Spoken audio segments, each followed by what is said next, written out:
Okay, now let's start with experiment with Azure Machine Learning. In this module, we are going to see that how exactly machine learning model training is going to work, and then what kind of things we have to do. To start with, let's understand one thing, that when you are trying to do a machine learning model training, what kind of options we have available inside that. Now remember one thing, that your machine learning model training is an iterative process, and you have to do multiple things with the iterations. Like maybe you're going to start with exploring with automated machine learning. Automated machine learning is one of that particular part of Azure Machine Learning where you will be able to choose your choice of algorithms. You will be able to customize with featureization configurations, and you can also do your data splitting and other configurations with that. Literally, you don't need to write a single line of code in Python, and without that, AutoML is allowing you to do a machine learning model training with that. Maybe to get more control over it, you're going to do a continuing with experimentation by running different notebooks. And that's exactly what we will be also doing. And once you're done with this, there are chances that you're going to compare your performance metrics and responsible AI dashboard so that you make sure that your machine learning models, which are created as a part of this process, are not only performing well, but as well as it are also compliant with the responsible AI. Now let's start with AutoML, or basically what is known as automated machine learning. Instead of manually having to test and evaluate various configurations to train a machine learning model, you can actually automate this whole process using AutoML. This basically allowing you to try multiple pre-processing transformations and algorithms with your own data, and then you can also find the best performing machine learning model. When you're trying to do this thing, you will be able to find the best model based on the specific performance metrics which you're going to choose in that. As you can see in this particular slide, maybe you're going to start with different algorithms like logistic regression, decision tree, or maybe linear SVM. When you're trying with this thing, it's going to apply these algorithms on top of your data, and based on that, it's going to give you the best performing model.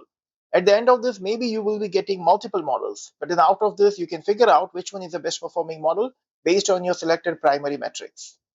Now let's understand what kind of a task we can associate with the AutoML. And if you focus on this, there are many things which you can do with this.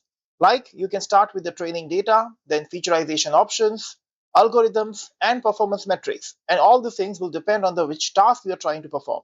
For example, if I'm trying to do classification, which is basically focusing on multi-class or maybe binary classification kind of things, we can maybe predict a categorization kind of a value.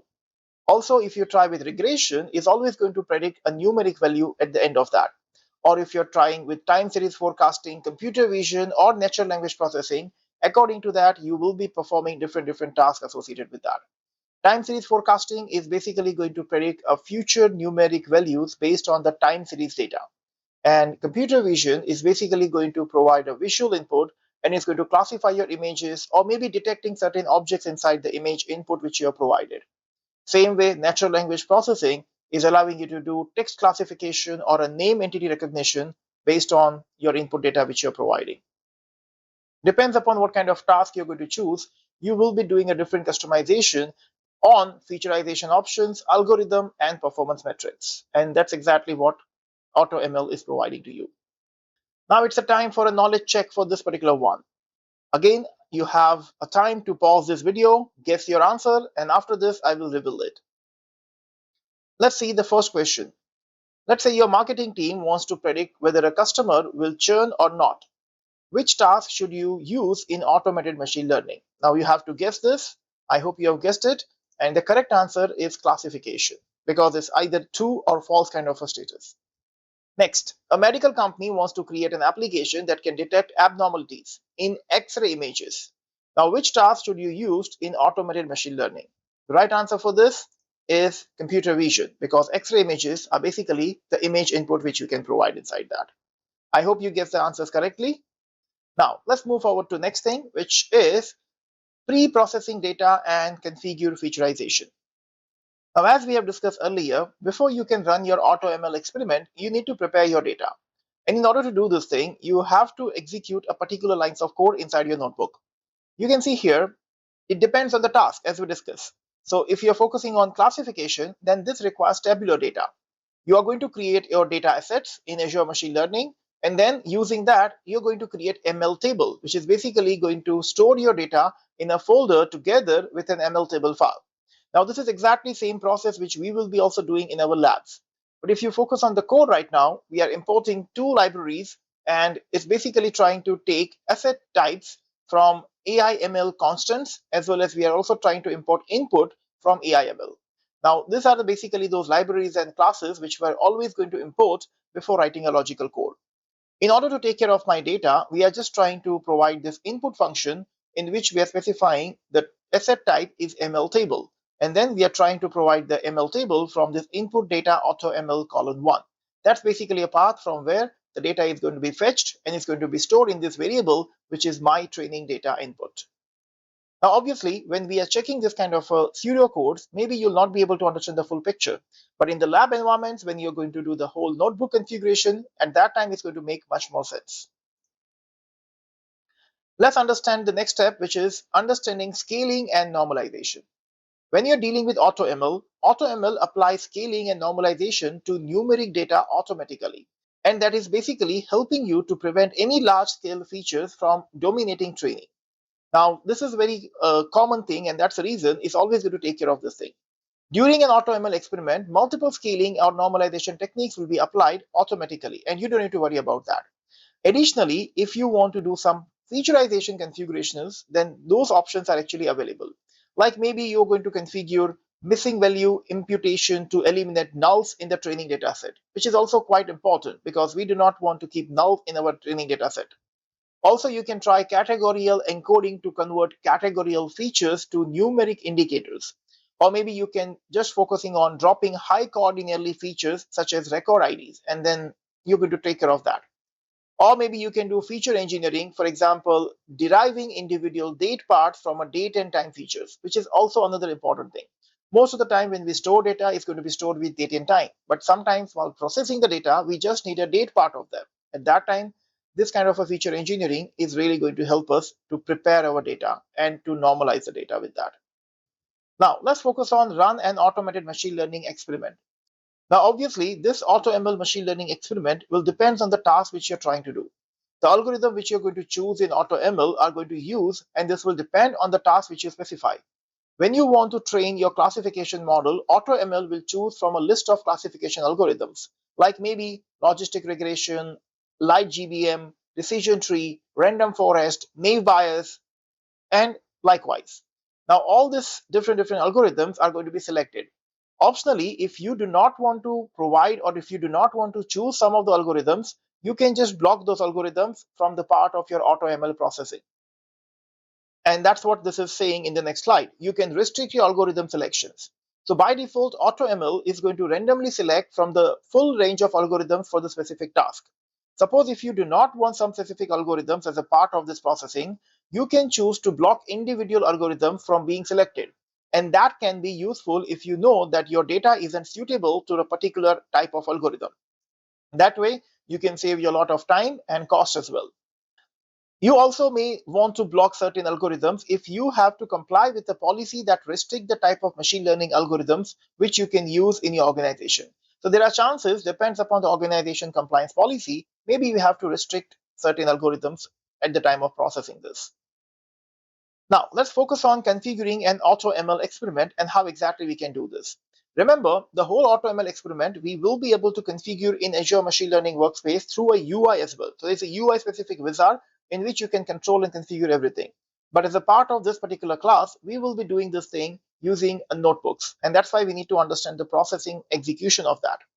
Now, when you use Python SDK in the notebook, which is basically SDK version 2, which we are going to use, you will be able to configure AutoML experiments or the jobs which are basically going to be executed and created from that. And in order to do this thing, you can configure the experiment using AutoML class. Remember, these are the steps which we are going to follow. First, you're going to specify the primary metric. So you have to make sure that which metric you're going to choose as the primary one, which is basically going to choose your best model is based on the primary metric. So whichever is giving you the best performance in that primary metric will be the selected as the best performing model. Second, you have to set the limit. To minimize your cost and the time which is spent on the training, you can set the limits to an AutoML experiment by using a set limit function with that. In this case, maybe you're going to set the limit based on number of iterations or based on the time for a particular iteration or particular trial, which is going to try with that experiment. And then you have set the training properties kind of a configuration. AutoML will try various combination of featureization and algorithms to train your machine learning model. And you can set training properties so that you can control this thing as per your execution. Now, in order to understand this thing properly, let me show you some kind of a configuration code here. You can see right now, I'm trying to configure my AutoML experiment for classification using my automl.classification function. When I'm using this function, I'm actually trying to provide certain properties here. I'm specifying my cluster name, I'm specifying my experiment name, and then I'm also providing my training data, which is basically that my training data input kind of a variable, which I've configured before this.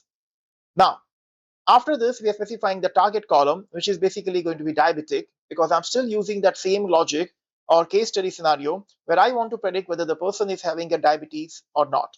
And then based on this, the primary metric which we are choosing is accuracy. Based on the accuracy, we will be performing and we will be calculating that which one is the best performing model. And after this, we are specifying n cross validation equals to 5 and enable model explainability to true. When we do this thing, this is basically going to give my best performing model with explanation association with that. Now, when we are dealing with this, as I said, we need to set the certain limits. There are several options to set the limit to an AutoML experiment, and these are the things which I'm specifying here. First, you can specify is maybe you want to specify timeout minutes, which is basically nothing but number of minutes after which your AutoML experiment is going to be terminated automatically. Same way, this is for the whole experiment. Suppose if you want to specify a timeout for a specific trial, then you can do trial timeout minutes, which is basically the maximum number of minutes one trial can take. And after that, it will be terminated automatically. Same way, you can also control max trials, which is maximum number of trials or the models that will be trained on. And then you have a last one, which is enable early termination. So sometimes when you want to terminate it from your side, you can end the experiment if the score isn't improving in the short term. And then you can just enable early termination property by which you will be able to terminate that earlier whenever you want. Now, as you can see in this case, you have to call this function, which is classification job.setLimits. And then you're specifying that timeout minutes is 60, one particular trial timeout minute is 20, max trials will be 5, and enable early termination is true. Basically, this is how it's configured. But obviously, this time and numbers are in your hand, depends upon the configuration which you're trying to do. Now let's submit an AutoML experiment. And this is the final configuration which you need to do. If you submit an AutoML experiment, it's basically going to create a job for that. Now it's very simple like this. You're going to do mlclients.jobs.create or update. Now if the function is actually there, then it's going to update it, or if it is not there, it's going to create it. And then based on that, the classification job is going to be created. Now this experiment will basically consist of multiple child jobs as well. And when you're trying to do this thing, your featureization is also going to be performed as a child job. I will show you the screenshot in the next slide where you will be able to see that for a particular job, how many child jobs are there. And then your each model is also trained in a separate child job. So there are chances that if you have 4 or 5 or 10 different models which are created with this, then each of those models are basically running in the separate child job inside the main job. And it basically looks like this.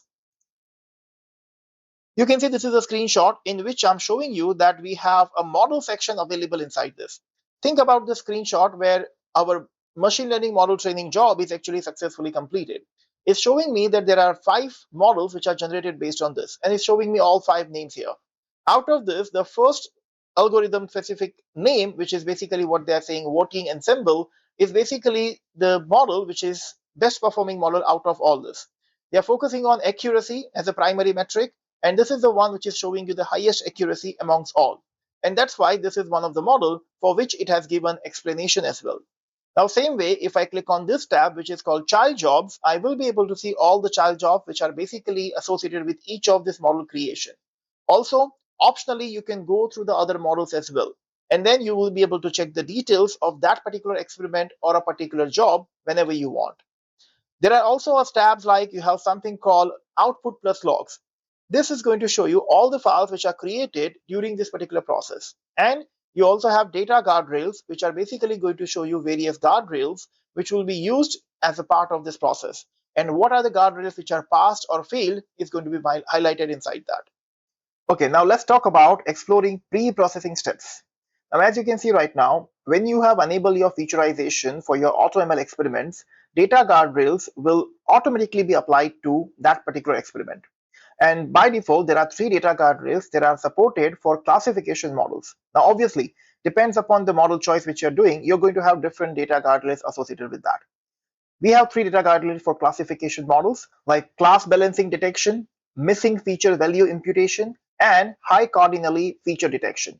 All these data guardrails will be visible in the same kind of a UI, and then each of these data guardrails will either show you one of the three possible states which are mentioned in the slide. It can be showing you past if there are no problems were detected and no action is required. It's maybe going to show you done if your changes were applied to your data and you should review the changes in AutoML which has made to your data. And then last one is basically alerted, which shows you that any issue is detected but it could not be able to fix it, and you should review the data and fix the issue by yourself. These are the three possibilities which are there, and that's what you have to monitor. The last thing is review the best run and its model. Obviously, if everything goes well, when you're reviewing the model in your AutoML, you can easily identify the best running model because that's going to be available on the top based on the primary metric which you have specified. In the Models tab, AutoML experiments, you can also see edit the column kind of an option if you want to show other metrics in the same overview. Also, to explore a model even further, you can generate an exploration for each model that has been trained. Most of the time, we always generate explanation for the best performing model, not for the all, but yes, you can generate it for all as well. With this particular module is coming to an end, and this is the time for the knowledge check. This is the time for you to pause your video and try to make a guess for this particular answers, and I'm going to reveal it exactly after this. First question. A data scientist wants to use automated machine learning to find the model with the best AUC weighted metrics.